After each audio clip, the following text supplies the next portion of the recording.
بسم اللہ الرحمن الرحیم نحمدہ ونصلی علی رسولہ الکریم اما بعد۔ میں ہوں حافظ گلزار عالم اور آپ دیکھ رہے ہیں لرن قرآن ود حافظ گلزار تجوید القرآن کورس کا آج ہمارا سبق نمبر 15 ہے، اور اس سبق میں ہم پڑھیں گے شد کی ادائیگی کا طریقہ۔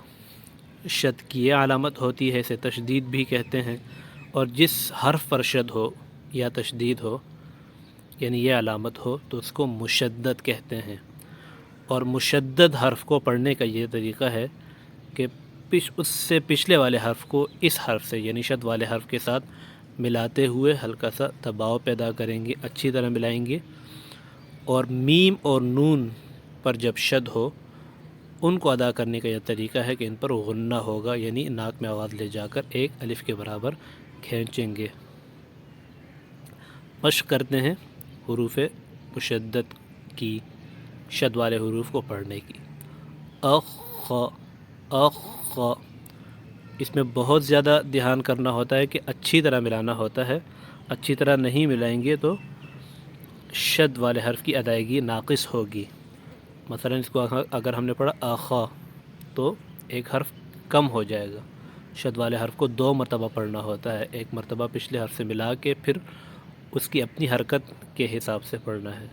اخ الفخاری الص فصلنا الظ الظاہر الظ فضلنا الط الطارق اح سحار سحار اع فعال ام ام ام ثم ان ان ان ہن۔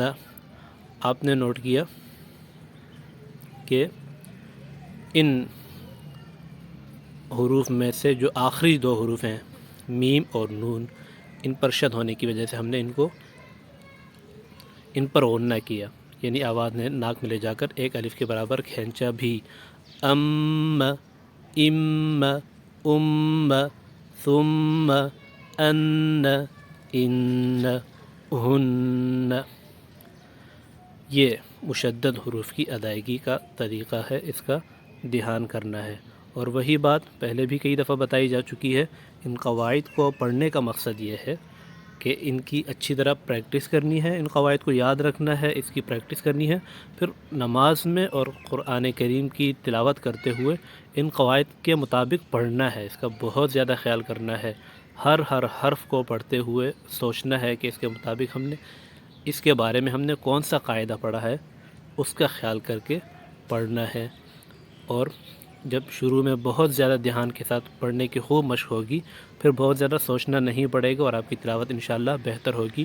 لیکن شروع میں جب آپ قواعد پڑھ رہے ہیں اور ساتھ ساتھ قرآن کریم کی تلاوت کر رہے ہیں تو ان قواعد کو اچھی طرح سوچ کر ہر حرف میں پڑھیں اور سنائیں، اور پھر جب سنائیں اور اس میں غلطی بتائی جائے تو اس کو درست کریں اور